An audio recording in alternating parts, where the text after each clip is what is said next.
And one of the great things about human species is that we have this remarkable organ, the brain. La tête dans le cerveau. Biologie, cervelle, synapses, neurosciences, physique. The human brain really is the most unique gift of our species. Avec Christophe Rodeau. Au moment de faire nos achats de fin d'année, certains éléments dans l'environnement et les magasins pourraient modifier et manipuler nos comportements.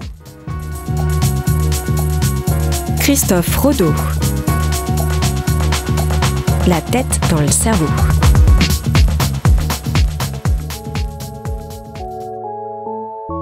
De manière assez partagée, la période des fêtes de Noël est associée à des sons et des odeurs plutôt spécifiques. Les parfums de pain, de cannelle et de vin chaud s'ajoutent aux chants de Noël, aux hymnes traditionnels et aux airs des fêtes de fin d'année pour créer chez certains un étrange phénomène nommé l'esprit de Noël. Plus que de provoquer de la joie, voire de l'excitation chez certains, que ce soit pour faire plaisir à un proche ou tout simplement pour se faire plaisir à soi, cette période de l'année est également associée à un comportement de consommation assez important. Pour renforcer l'ambiance, les marchands n'hésitent d'ailleurs pas à profiter de cette période en laissant flotter un parfum de sapin et d'épices dans les magasins, tout en baignant les clients dans de doux airs musicaux de Noël. S'il a déjà été établi par plusieurs études scientifiques que la présence d'odeurs ou de musique pouvait agir sur le comportement des consommateurs, améliorant leur appréciation du magasin ou modifiant les achats, qu'en est-il lorsque l'on combine à la fois des odeurs de Noël aux chants associés à cette période de l'année ?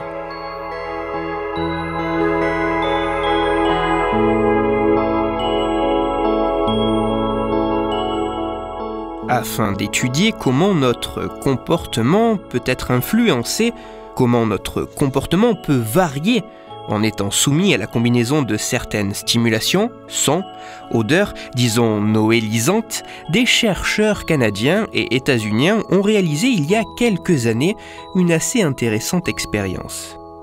Au total, ce sont 130 volontaires qui ont participé à cette étude. La tâche des volontaires était extrêmement simple. Regarder dans un premier temps 80 photographies de produits disponibles dans un magasin pour ensuite répondre dans un second temps à une série de questionnaires. Les énoncés des questions avaient notamment pour but d'évaluer l'attitude des individus envers le magasin, ses marchandises ou l'intention d'y aller physiquement. La subtilité de l'expérience se cachait dans les conditions dans lesquelles les participants devaient regarder les photographies. En effet, de manière aléatoire, chaque volontaire a effectué l'expérience dans un environnement sans odeur particulière ou en présence d'une odeur ambiante de sapin et d'épices. Et ceci tout en écoutant soit une chanson de Noël, soit en écoutant une autre chanson sans rapport avec cette fête de fin d'année. Les résultats de cette expérience sont assez impressionnants.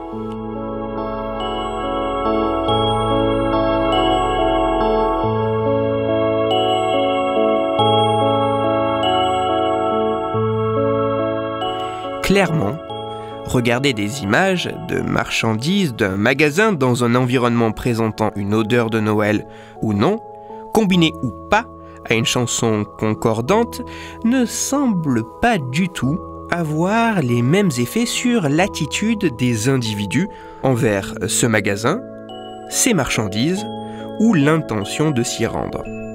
Dans le détail, les résultats de cette expérience montrent notamment que lorsque les participants ont observé des photos de marchandises baignées dans une odeur de Noël alors que la musique de fond n'avait rien à voir avec cette fête, ces conditions avaient tendance à engendrer chez les individus une attitude significativement plus défavorable envers le magasin, ses marchandises ou une plus faible intention de s'y rendre comparé à ce qu'il se passe lorsque la même musique est entendue mais qu'il n'y a pas d'odeur de Noël. En revanche, lorsque les participants ont observé des photos de marchandises baignées dans une odeur de Noël alors que la musique était concordante, autrement dit, lorsque la musique était une musique associée à Noël, alors cela avait tendance à engendrer chez les individus des attitudes plus favorables envers le magasin, une plus forte intention de s'y rendre et une sensation de plaisir et de stimulation, d'excitation plus importante. Tout ceci de manière significative comparé à ce qu'il se passe lorsque seule la musique de Noël est entendue, mais qu'il n'y a pas l'odeur associée.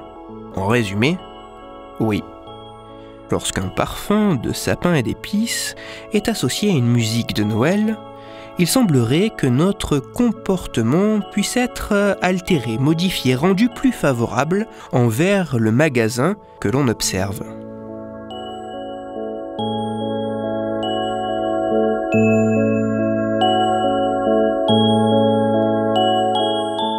Notre comportement, nos actions et nos décisions dépendent d'un très grand nombre de paramètres que la recherche s'évertue encore à essayer de totalement identifier. Mais parmi ces paramètres, il semblerait que certains puissent être manipulés plus ou moins à notre insu pour favoriser certaines attitudes. L'association d'une odeur avec un son, une musique, une chanson cohérente, concordante, congruente pourrait bien modifier nos appréciations.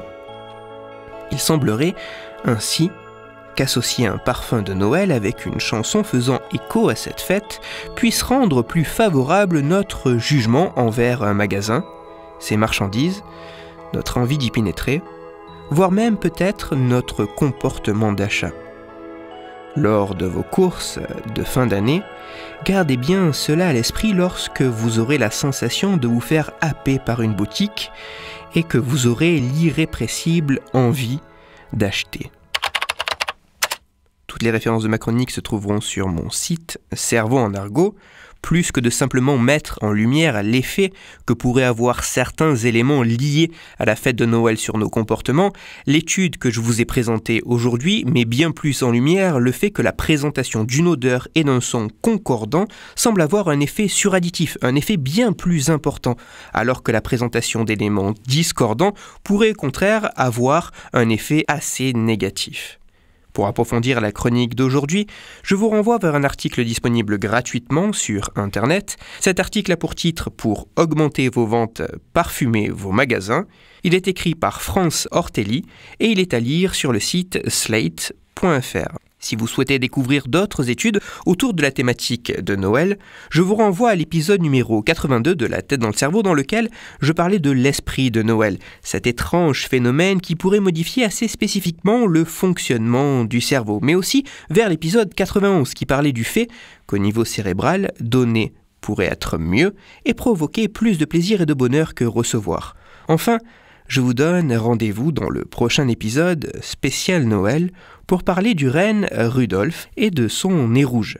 Ce sera l'épisode numéro 126. Qu'il soit question de vos achats de Noël ou plus largement afin de parler science et cerveau, vous pouvez me retrouver sur Twitter, @Christophe-Rodo, R-O-D-O, sur la page Facebook de La tête dans le cerveau et sur mon blog Cerveau en argot. Si vous avez des questions ou des sujets dont vous voudriez que je parle, n'hésitez pas à me le faire savoir directement sur mon compte Twitter, sur la page Facebook ou par mail à l'adresse latettedanslecerveau@gmail.com et j'essaierai d'y répondre dans une future chronique. Toutes mes chroniques, y compris celles-ci, sont disponibles en réécoute sur mon podcast La tête dans le cerveau, à retrouver sur toutes les plateformes dont SoundCloud, Deezer, Spotify, Google Podcast et iTunes. Christophe Rodo. La tête dans le cerveau.